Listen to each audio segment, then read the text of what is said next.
Hi, everyone. Good Friday afternoon, and welcome to GoLocal Live. I'm GoLocal News Editor Kate Nagel. Thanks for kicking off your soon-to-be maybe snowy weekend here with us in downtown Providence. And as we do every Friday, welcome in former state representative, former Deputy Secretary of State, now heads up Stages of Freedom, Ray Rickman, to give his big view. So it's snowing. I'm walking to work. I love to walk to work. And you know me, all strangers that I can talk to, I do. Friendly, me. The man works at Brown, probably in the kitchens. It's 7:15 in the morning, and we're navigating the snow. I love when you get to Brown's property because they do a very good job of getting the snow up. So that's the goal. Get 3 blocks from home and you'll be on Brown's property. So one thing leads to another, and I end up talking to him, and then one thing leads to another, and he ends up telling me how his mother and father have just lost their Social Security because Nancy Pelosi took it away from them. I go, pardon me?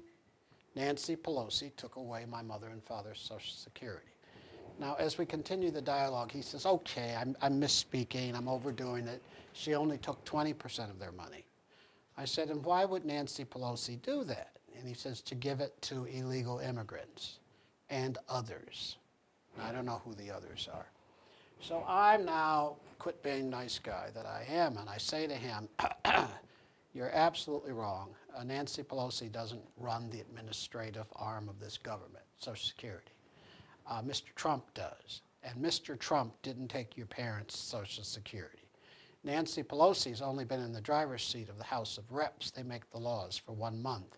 And if she wanted to take away your parents' 20% of their Social Security, she'd have to pass a law, which the Senate would block, I think. But the Democrats are champions of Social Security since Democratic President Roosevelt put it in place. So you're absolutely wrong. I'm pushing back on him hard for this ridiculous anti-Nancy Pelosi belief of his. And he actually believes it.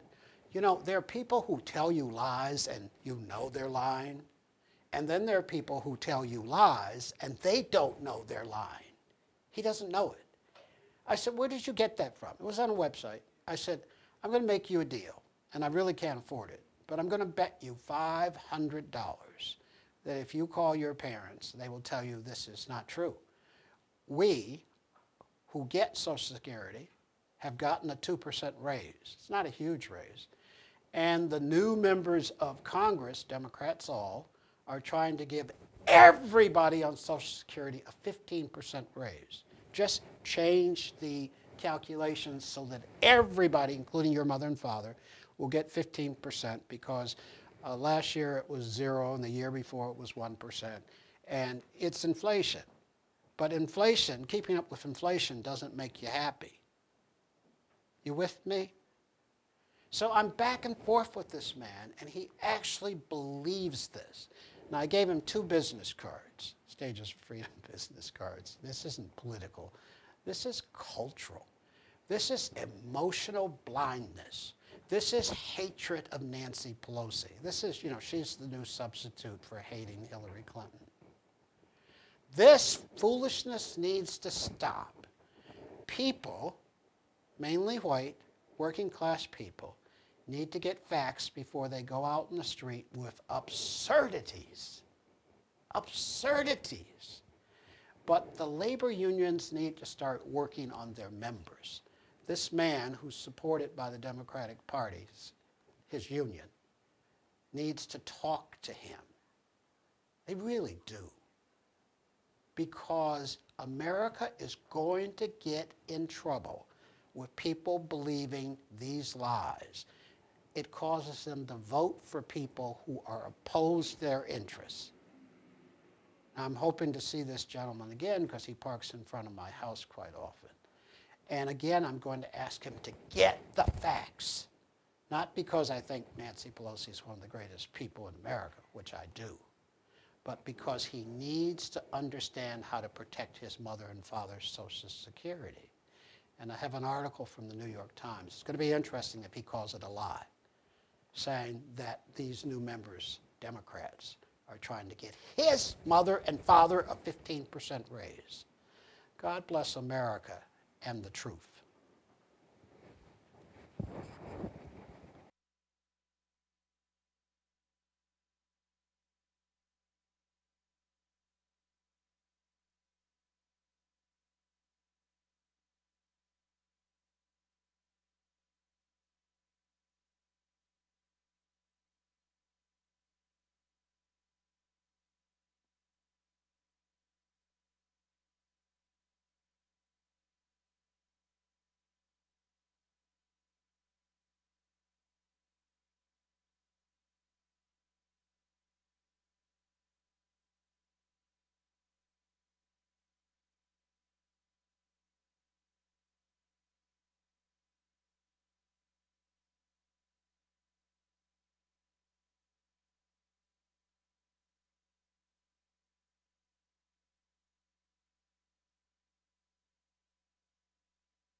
Hi, everyone. Welcome back to Go Local Live. I'm Go Local News editor Kate Nagel. Thanks to Ray Rickman for coming in to give his big view, and thanks to my next guests, Anna Moniz-John and Rob Dimmick. Thank you for coming in today. I appreciate it. You're welcome. Thanks so much, Rob. Thank you so much. With Stages of Freedom for the current exhibit, Someone's in the Kitchen with Dinah, an exhibit of Black kitchen collectibles spanning a wide time span and also spanning the positive and negative. So let's talk a little bit. You brought a piece in here, Rob. Talk about sort of the impetus for this exhibit, the curation of it, and then we'll go into what folks can find when they go to take a look.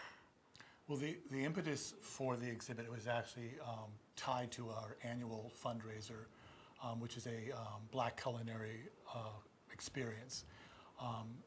And this year we wanted to couple that with the opening of this exhibit. All of the items coming from the extraordinary collection of Anna Moniz-John and her 30 years pursuit of Black memorabilia. Wow. So I wanted her to speak just a little bit about sort of her history in collecting this material and what it means to her as an African-American woman. Okay, Anna, Okay. let's go back to the beginning. Let's go back. Well, Rob says for my 30 years of collecting, I used to say 25, then 30, and now I have to say more than 50 years of collecting. Initially, it was unconscious. I was collecting because I wanted a black doll. Believe it or not, when I grew up, nobody in my neighborhood, nobody on my street, no one had black dolls. And that's contrary to all the studies where black children would reject black dolls, but I wanted a black doll. And I couldn't find a black doll other than a stocking doll, a rag doll, an ugly doll. I wanted a doll that kind of reflected me, my image. I wanted a doll that I could play with, comb her hair, and enjoy. So I just got out there, and the first thing I saw were the salt and pepper shakers. So I started with the salt and pepper shakers, and then as I went on, I was collecting anything by, for, or about black people. I scoured this state, nearby Mass, anywhere I went, my eye was looking. A lot of estate sales, a lot of antique stores. Oh, I'm well known in the antique stores. And then I really became aware of what I was doing at a certain point and the impact that these images have on black people. The very negative, I mean, the grinning, watermelon-eating figures, the lazy, shiftless image that they put out there of black people. And I realized that this was shaping how some people viewed black people, the black community. So I really felt the need to display these pieces, to get out and talk about them, to have discussions. We can't go forward if we don't talk about this. Exactly. These pieces have been out there for over 200 years, and too many of them are negative. I like to start with slavery and come through the years and always end up with positive images, heroes, and the first for this, and inspiring people so that children, because we do a lot of children, we face a lot of people, leave with a positive feeling. One of my mantras is, together we can face race. And we need to do that. We have to talk about it. So let's talk a little bit about the piece Rob has under here as part of your collection. That looks like, okay, it was tagged to his jacket. So let's talk a little bit about what you brought in with you here today.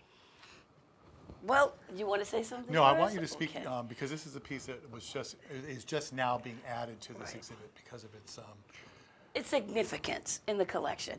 The piece and the exhibit is called "Something's in the Kitchen with Dinah." This is Dinah. You can see her name clearly. This piece dates back to the 1890s, and they were produced all over. These things, these banks, these cast iron banks were extremely popular, not in the black community, but they were extremely popular. Many of them were made in China. I mean, it was a lot of work. I watched this program showing the women melting iron. So much is put into these, but it was for the American market. So this is Dinah.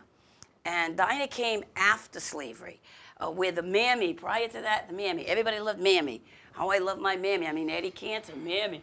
I did a show just a little while ago with elderly people. And when I showed them the blackface to explain what's going on out there with blackface, the elderly people started singing when I held up Eddie Cantor and Mammy.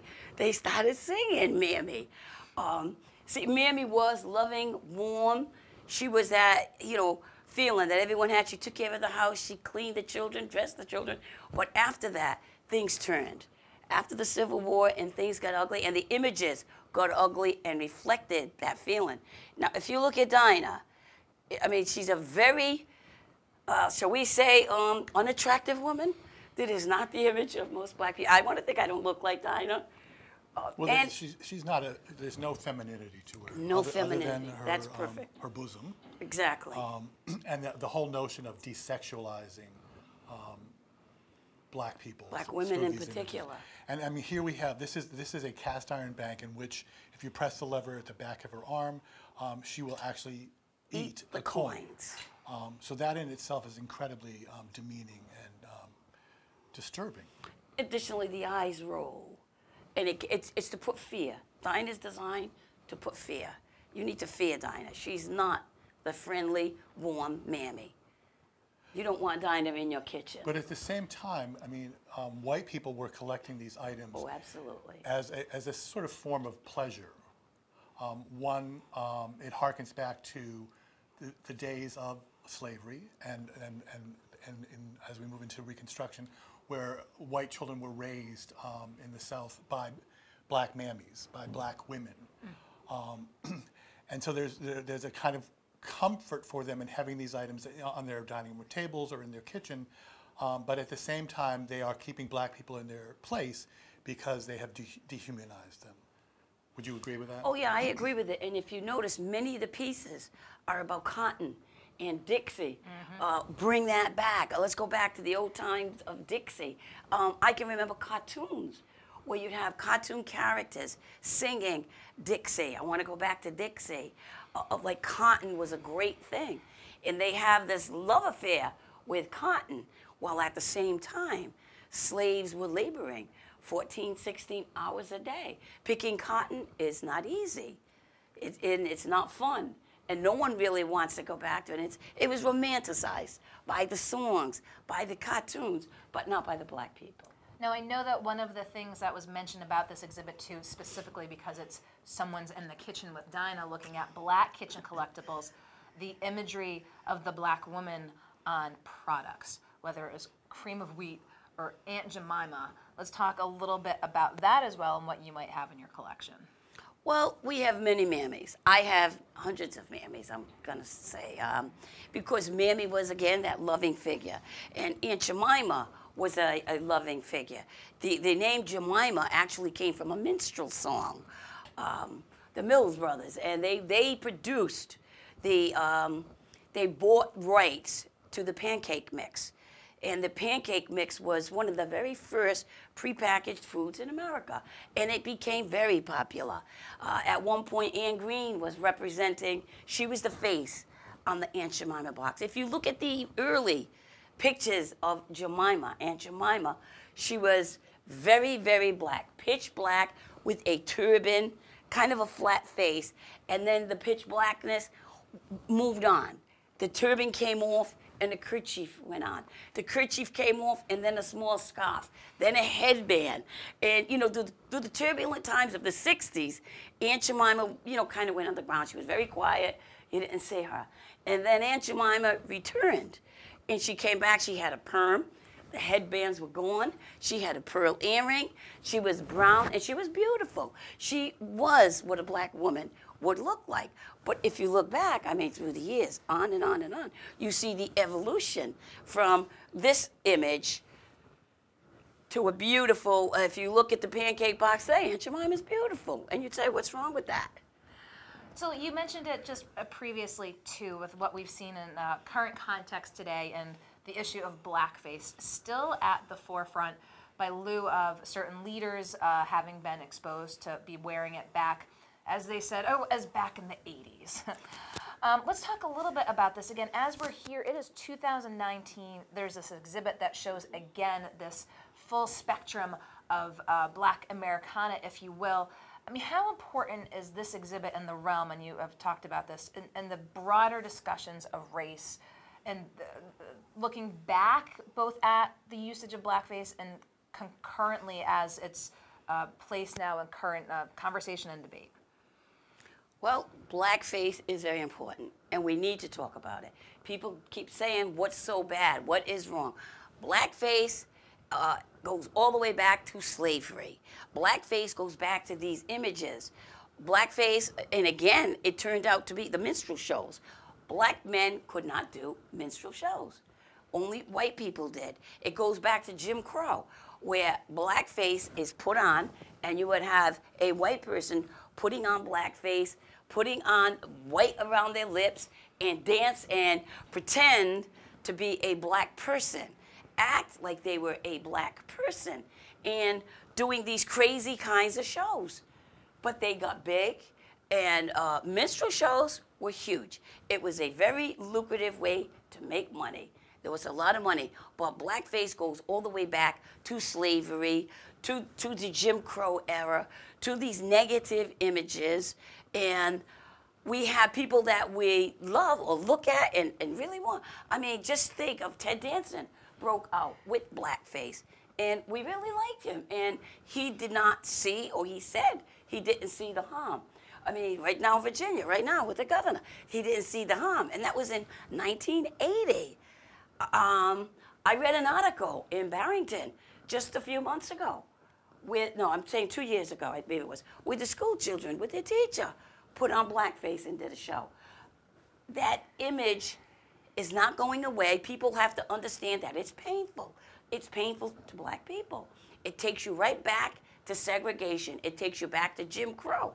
It takes you back to the minstrel shows, making fun of black people. Yeah, and you know, one of the things about minstrelsy, which then moves into vaudeville, and as you move into vaudeville, black vaudevillians actually had to, in many cases, to actually use blackface to make a living, so that they're actually lampooning themselves. It's a really curious, sort of dichotomy. It is. And then the whole idea of minstrelsy and blackface goes right through to the probably the mid '70s, where male organizations would use them as fundraisers for their organization. So this is alive and well, and obviously what's happening in Virginia makes it very evident that this is not a dead issue. Yeah.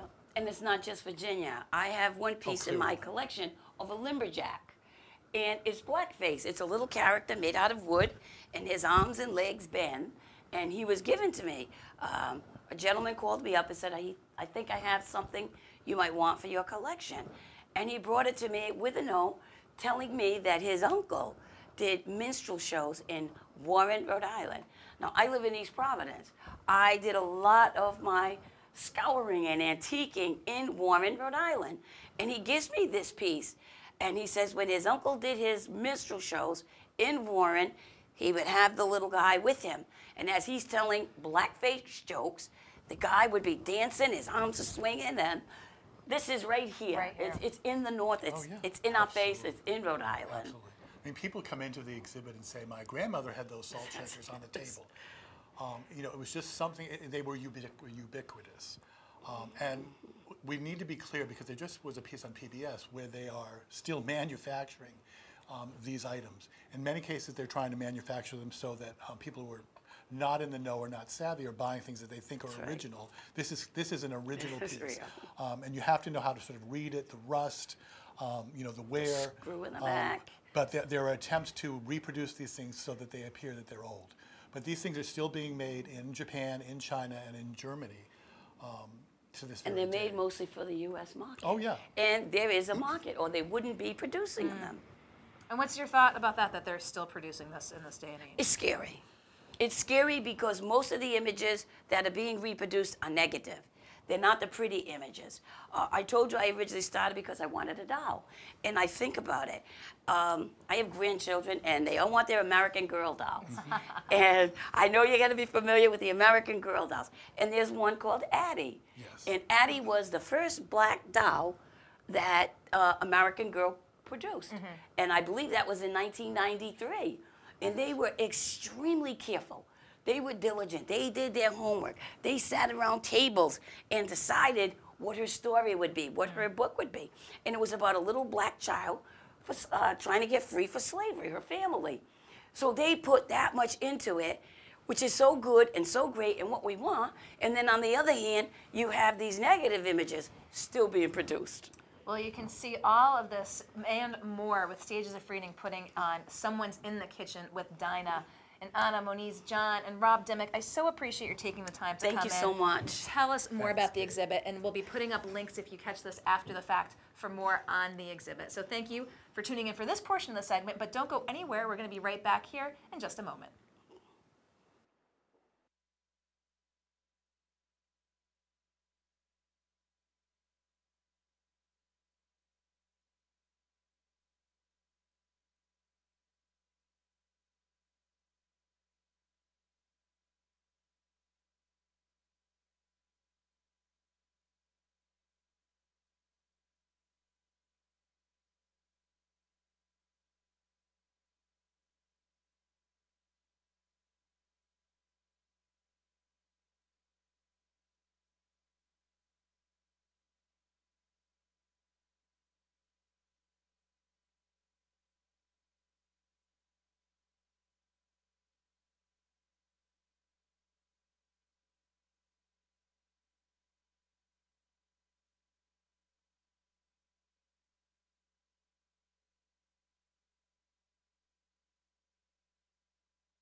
Hi everyone, welcome back to Go Local Live. I'm Go Local News Editor Kate Nagel. Thanks to Ray Rickman, Rob Dimmick, and Anna Moniz-John for coming in, and now I'd like to welcome my next guests.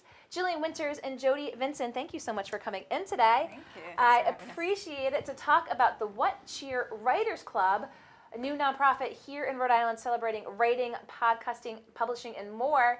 And very exciting, coming up this week, the launch of a new podcasting studio here in Providence. So I'll hop over, I'll start with Jody and then come to Jillian. Tell us a little bit about yourself and the Writers Club. You bet. I'm Jody Vinson. I am the program manager at What Cheer Writers Club, and we're basically a nonprofit serving writers, illustrators, indie publishers, and podcasters across Rhode Island. One way we do that is we offer discounted co-working space for writers who might need to come together and have a shared office space. We also offer some programming and community building around writing. Very good. And Jillian, introduce yourself to folks. And I'm Jillian Winters. I am the general manager at the club. I've been there since the beginning, so I've sort of gotten to see it grow and see this next step of the podcasting studio and where we're going to go with that, so we're very excited. So tell us a little bit about this next step, because obviously as plans come to fruition, you got the bug in your head and said we really need a space of our own. Talk about what you spoke about with members of the club and identifying the space and what you envision moving forward. Yeah, so it was started sort of out of this personal need of one of our co-founders for a space to work. Okay. And it grew into her realizing, we have a community of people here who need this space, who want a quiet space surrounded by other writers, other creators, and so we found a spot just right around the corner at 160 Westminster Street, and we opened it up officially in November of last year. And the podcasting studio has sort of been a slow grow with that.